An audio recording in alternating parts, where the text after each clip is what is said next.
Bismillahirrahmanirrahim. Assalamualaikum warahmatullahi wabarakatuh.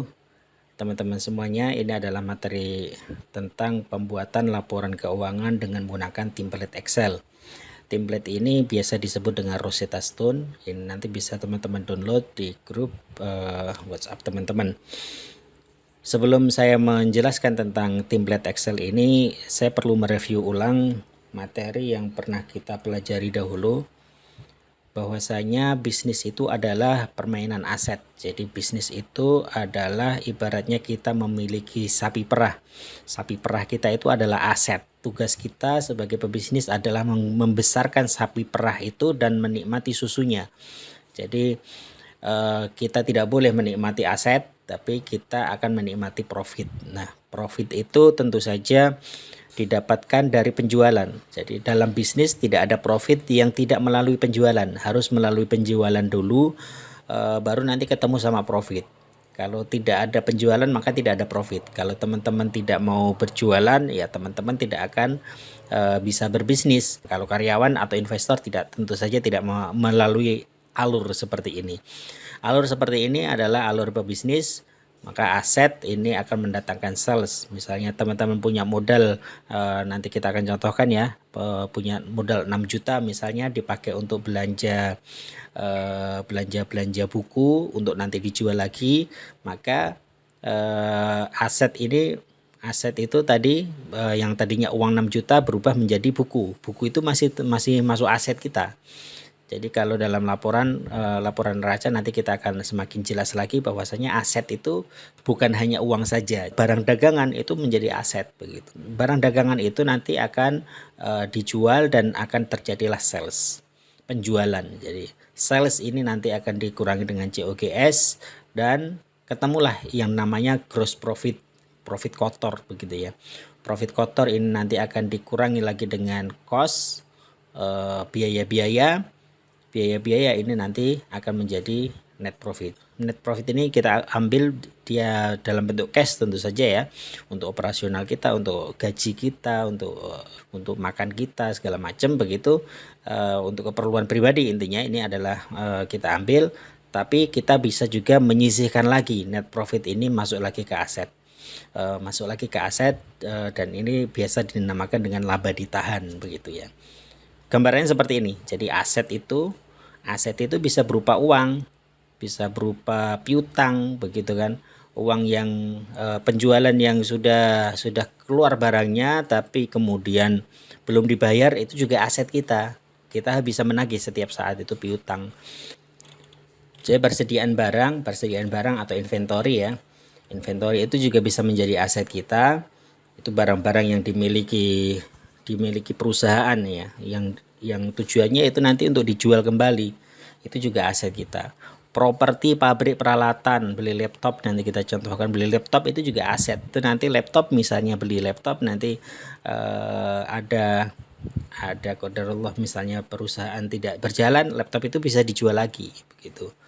Terus kemudian prabayar itu maksudnya apa? Pengeluaran yang telah dibayar di muka begitu. Misalnya sewa kantor, punya modal 10 juta, yang 3 juta dipakai sewa kantor, maka ini 3 juta ini belum hilang, ini bisa dioper kreditkan begitu.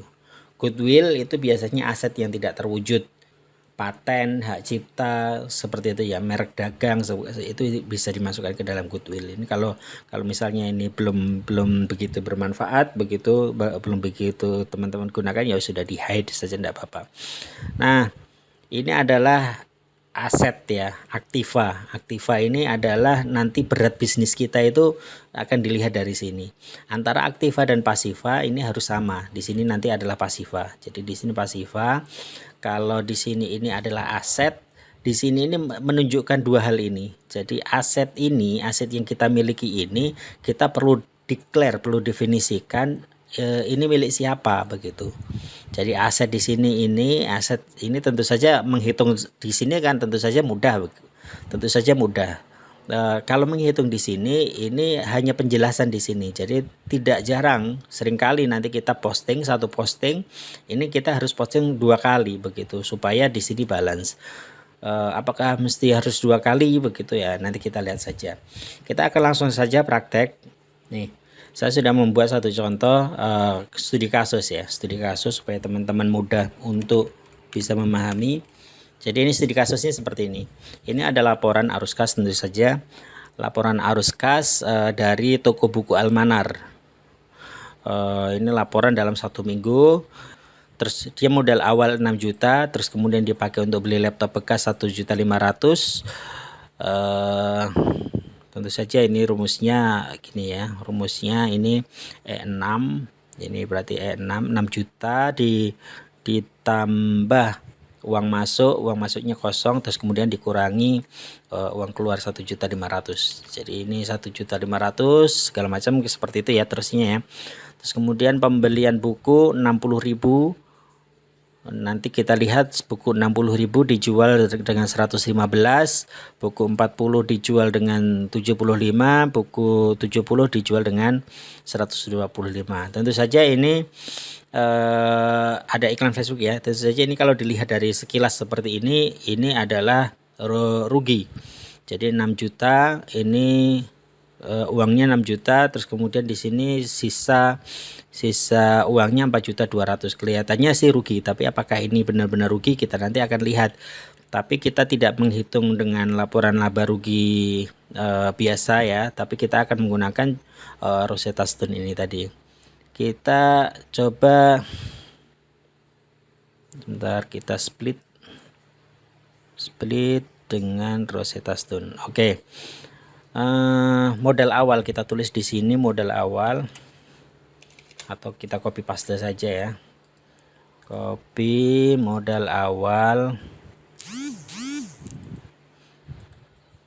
kita copy semuanya saja.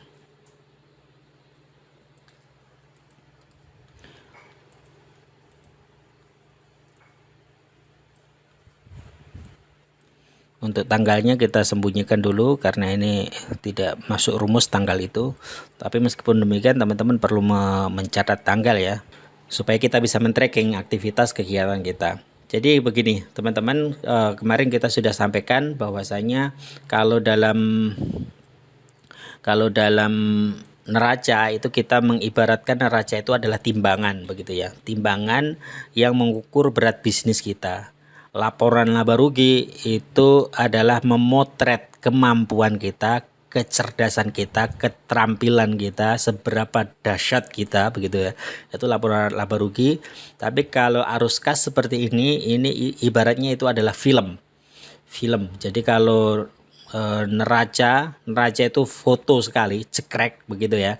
Tapi kalau laporan arus kas ini adalah movie-nya, gambar bergeraknya. Jadi maka pentingnya tanggal itu di situ ya. Jadi kita bisa membuat 3 laporan itu insya Allah sudah cukup untuk teman-teman bisa memulai usaha dan membenahi usaha dari keluarga ataupun usaha teman-teman sendiri yang sudah berjalan. Oke, kita masukkan ke dalam laporan ini ya. Kita lihat di sini modal awal 6 juta. Modal awal 6 juta itu tentu saja ini pada awal-awal ini berupa uang kas 6 juta. Kita tulis 6 juta di sini. Uang 6 juta ini tentu saja kita perlu mendefinisikan karena ini belum balance ya. Jadi ini laporannya ini yang aktiva ini 6 juta, di sini masih kosong di sini. Maka kita perlu membalanskan. Membalanskan nggak boleh kita tulis langsung 6 juta di sini atau kita sama dengan klik saja, nggak boleh karena ini rumusnya ya. Rumusnya itu kita mengisinya itu yang di kolom putih di sini. Yang di sini ini semua rumus, ini di sini rumus. Tidak boleh kita mengetikkan sesuatu pun di sini. Modal awal 6 juta karena ini belum balance, kita perlu mendefinisikan. Tentu saja ini kalau di piutang tidak, kalau di aset tidak karena permasalahannya ada di sini. Kita lihat kita perlu mendefinisikan uang 6 juta ini uang liabilities atau uang equity, uang utang atau uang utang atau uang sendiri begitu kan, modal sendiri. Nah, ini tentu saja kita tulis di sini 6 juta adalah modal sendiri supaya kanan kirinya menjadi balance. Nah, ini sekarang sudah balance, maka postingan pertama berhasil dan tidak ada masalah. Beli laptop bekas 1.500.000 tadi ya. Beli laptop bekas 1.500.000. tentu saja uangnya berkurang. Nah, laptop bekas ini masuknya di sini nih. Laptop bekas ini masuknya di sini, 1.500.000 masuk di sini dan uangnya berkurang. Jadi uangnya tentu saja berkurang. Di sini kita tulis 1.500.000. Nah, begitu. Jadi laptopnya ini minus 1.500.000, tapi ngurangi uang ya, ngurangi kas 1.500.000, tapi di sini kita ada penambahan barang 1.500.000. Oke, sekarang kita pembelian ya, belanja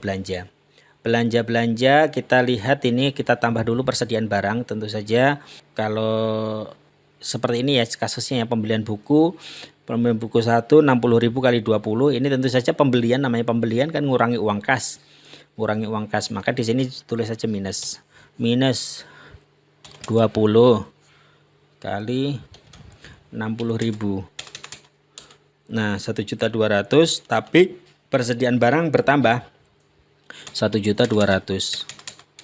Teman-teman perhatikan, ini kita tidak ada pergerakan sama sekali. Jadi aset kita ini tidak bergerak sama sekali. Kalau kita belanja apapun begitu kan, belanja apapun, kita tidak sedang memperbesar aset kita. Kita tidak sedang memperbesar sapi perah kita. Kita tidak sedang memperbesar perusahaan kita. Kita belanja apapun ini tidak sedang memperbesar ataupun memperkecil. Nanti kalau kita melakukan penjualan dan kita mendapatkan profit, nanti akan bergerak, begitu maksudnya. Jadi kita lihat nih, kita belanja apapun, belanja modal apapun, itu kita tidak akan berkurang besarnya perusahaan kita, begitu. Cuma nanti kalau memang kita tidak punya skill jualan ya, kita belanja saja gitu kan, nanti kena depresiasi, begitu. Jadi misalnya beli laptop itu yang tadinya dijual, yang tadinya beli 1.500.000 misalnya, kita beli bekas begitu ya, nanti dijual lagi, kemungkinan besar akan turun nilainya, begitu. Mungkin nilainya menjadi 1 juta atau berapa begitu. Jadi 1.300.000 atau 1.200.000 begitu. Jadi inilah kemampuan untuk berjualan, itu sangat penting sekali di dalam bisnis. Itu bisa kita lihat dari pembuatan laporan keuangan. Ini belanja pembelian buku tipe 2, ini minus 20 biji kali 40. Nah, 800 ya, 800. Tentu saja di sini belum balance karena persediaan barang kita juga bertambah 800. Terus kemudian pembelian buku itu juga minus 20 kali 70.000. Dan tentu saja persediaan barang kita bertambah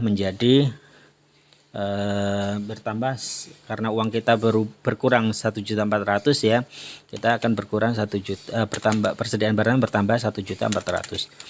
Nah, lihat teman-teman, tadinya uangnya 6 juta. Tadinya uang kas di sini 6 juta. Sekarang tinggal 1.100.000. Jadi uang di rekening, uang di dompet itu tinggal 1.100.000. Uang di dompet 1.100.000. Apakah ini rugi? Tidak, ini belum ada kerugian apapun. Karena barang-barang tadi sedang bekerja. Uang tadi sedang bekerja menjadi barang dagangan, menjadi alat kerja, seperti itu ya. Yang ini seharusnya bisa menjadi uang lagi. Ini bisa menjadi investasi, inventaris, nanti bisa dijual lagi suatu saat. Misalnya kita upgrade, atau misalnya sudah kita tidak ingin pakai lagi gitu, kita jual tukar tambah begitu, itu bisa. Ini adalah alat kerja begitu kan, laptop di sini. Di sini persediaan barang ini harus bisa menjadi duit begitu kan. Ini yang nanti yang akan menghasilkan profit, bekerja menghasilkan profit seperti yang tadi ya. Jadi aset ini nanti berubah menjadi inventory dulu di sini, berubah menjadi inventory ini nanti berubah menjadi penjualan. Nah, penjualan ini nanti yang akan dikurangi dengan COGS. Nah, sekarang kita lihat penjualan dikurangi COGS ya. Ini iklan Facebook, ada iklan Facebook di sini. Iklan Facebook itu tentu saja ini langsung memotong kerugian ya. Jadi uang ada iklan Facebook berapa? Iklan Facebooknya kita Kita lihat iklan Facebooknya 500.000. Iklan Facebooknya 500.000, ini langsung ngurangi duit 500.000 gitu ya. Terus kemudian di sini langsung ngurangi 500.000 supaya apa, di sini balance ya.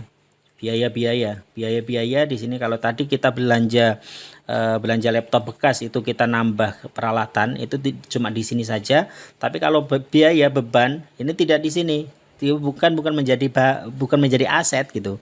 Ini duit sudah hilang, nggak bisa balik lagi, nggak bisa diharapkan untuk kembali lagi. Maka uang-uang yang seperti itu adalah cost, dia akan mengurangi laba kita, dia akan menjadi sebuah kerugian kita. Kalau itu tidak efektif, maka dia akan menjadi beban saja. Maka ada istilah beriklan di Facebook tapi boncos begitu kan. Boncos itu maksudnya ya sudah uang beriklan itu sudah hilang begitu saja. Seperti kita menggaji orang ya, menggaji orang itu sudah hilang begitu saja. Jadi nggak bisa kita harapkan kembalinya lagi. Apalagi beban-beban biaya ke perusahaan gaji, iklan, terus kemudian bensin, pulsa kayak gitu kan, beli pulsa listrik, beli pulsa internet gitu kan.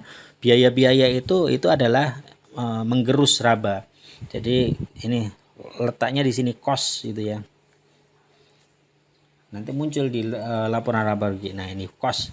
Maksudnya di sini. Jadi profit yang kita hasilkan itu nanti akan dihajar oleh cost.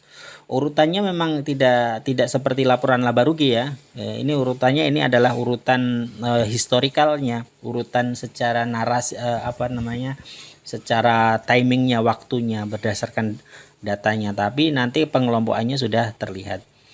Oke, lanjut. Ini ada penjualan. Penjualan pertama ini buku yang versi ini ya, buku 1 ya. Ini 115 kali 13. Bagaimana cara membukukannya? Dihitung dulu aja, ditulis saja dulu. 13 sama dengan 13 dikalikan 115. Gitu ya, 1.400.000. Nah, 1.400.000 ini tentu saja kalau kita lihat ya, ini langsung uangnya langsung naik lagi kan ya. Kita lihat tadi berapa? Nah, 5.500.000. 5.500.000 begitu ada penjualan satu buku ini 13 piece, begitu langsung naik lagi. Ini langsung naik lagi kasnya. Oh, langsung masuk kasnya. Tapi jangan salah hitung. Persediaan barang juga harus berkurang begitu. Jadi kalau kita tracking di sini, ini 6.900.000 sekian ini ya. Di sini ini masih 5.500.000 yang di kolom pasiva. Yang di kolom pasiva ini masih 5.500.000. Maka ini harus dibenarkan dengan cara mengurangi persediaan barang. Persediaan barangnya ini 13 ya, 13 biji. 13 biji dikalikan 60.000. Jadi 13 ini kan sudah uang barang buku 1 itu, tipe buku 1 itu 13 biji kan sudah laku nih. Laku semuanya jadi duit ini. Jadi duit 115 ini. Nah, modalnya berapa di sini? Ini harus kita kurangi ini. 13 piece kali 60.000. 60.000. Nah, 780.000. Yang tadinya salah. Ini minus ya. Minus. Nah, barangnya yang tadinya 3.400.000 ini ya, persediaan barang. Tadi kita punya di gudang ada barang senilai 3.400.000. Sekarang setelah laku 13 piece, nah di gudang tinggal 2.600.000 begitu. Itu logika berpikirnya. Kita lihat lagi di sini neracanya. Apakah neracanya sudah balance? Ini 6.215.000, di sini 5.500.000. Oh, ternyata belum balance. Gimana cara memandang ini? Tentu saja ini adalah penjualan. Penjualan itu adalah transaksi yang menghasilkan profit ya seharusnya. Maka di sini yang tadinya ini cost-nya ini laba rugi ini ada ini ya, iklan Facebook tadi ya. Maka di sini juga harus bertambah. Keuntungannya di sini bertambah. Gimana caranya? Mudah saja. Jadi penjualannya berapa dikurangi COGS-nya berapa.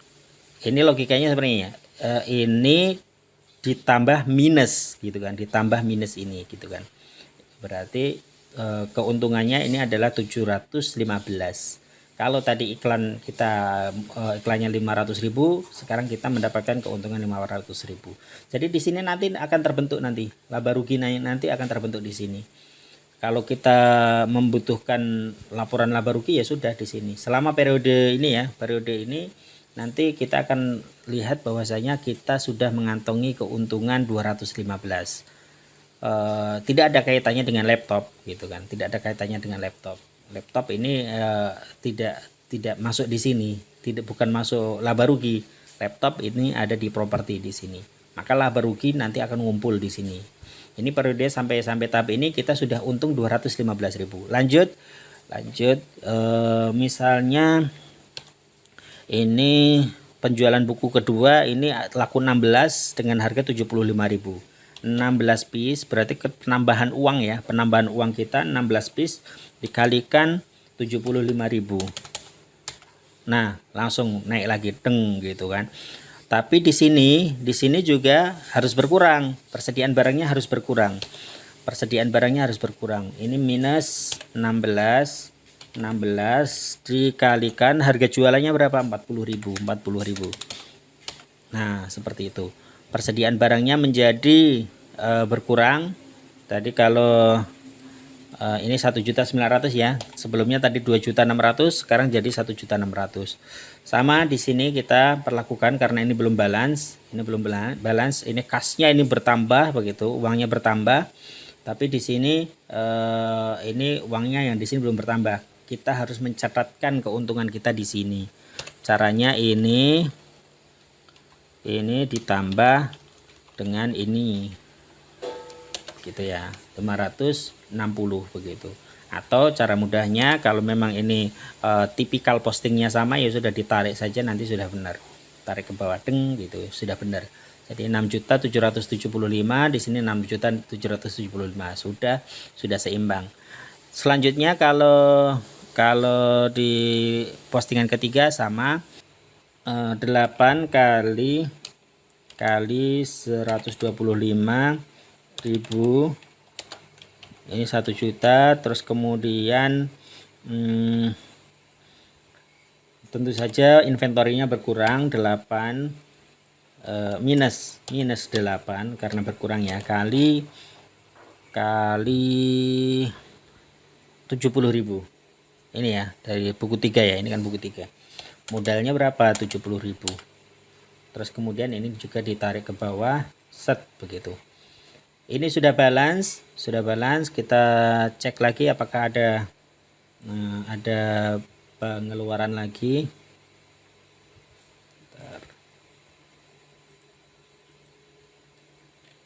Tidak ada, sudah ya penjualan buku. Kalau di arus kas ini saldonya 4295. Ini tadi sebenarnya saya pengen menunjukkan ya, setiap periode ini sebenarnya nanti akan sama. Ini pada laporan ini ya, ini sudah pakai rumus juga. Ini teman-teman lihat, ini pakai rumus. Kalau di laporan ini 4295, kita juga bisa melihat di laporan yang di Rosetta ini juga sama, 4295. Jadi uang kasnya ini 4.295, tapi neracanya ini teman-teman lihat nih, neracanya ini sudah 7 juta. Yang tadinya 6 juta, modal awalnya itu 6.200.000, 6 juta pas ya, 6 juta pas ya, ini modal awalnya 6 juta pas. Di sini terlihat bahwasanya sekarang neracanya, bobot bisnisnya itu 7.215 begitu. Dari mana ini bisa dapat penambahan ini? Oh, ini ada persediaan barang di sini, ada laptop di sini begitu. Ini bertumbuh terus, asetnya bertumbuh terus. Ini kalau dilihat dari saldo saja tidak bisa diidentifikasi. Maka Rosetta Stone ini tentu saja jauh lebih tepat, lebih cepat, akurat begitu untuk mendeteksi dibanding teman-teman hanya menggunakan laporan arus kas yang model seperti ini, model template seperti ini. Ya, tidak ada masalah, ini juga penting, yang seperti ini juga penting, tapi teman-teman kalau melihat ada usaha yang baru melakukan pencatatan seperti ini belum bisa mendefinisikan ini berapa sih sebenarnya keuntungannya, ini untung apa rugi, kan nggak kelihatan. Jadi tadinya uangnya 6 juta, sekarang uangnya 4.295.000. Ini untung apa rugi, ini nggak kelihatan di sini. Terus kemudian bisnisnya sekarang bobotnya berapa juga nggak kelihatan di sini. Yang kelihatan di sini apa? Jumlah uang yang ada di kantong berapa begitu. Jumlah uang yang ada di kantong berapa begitu. Jadi kalau dengan pencatatan seperti ini masih gelap, sangat gelap sekali. Kita tidak bisa lihat berat bisnisnya sekarang berapa. Kita tidak bisa melihat bagaimana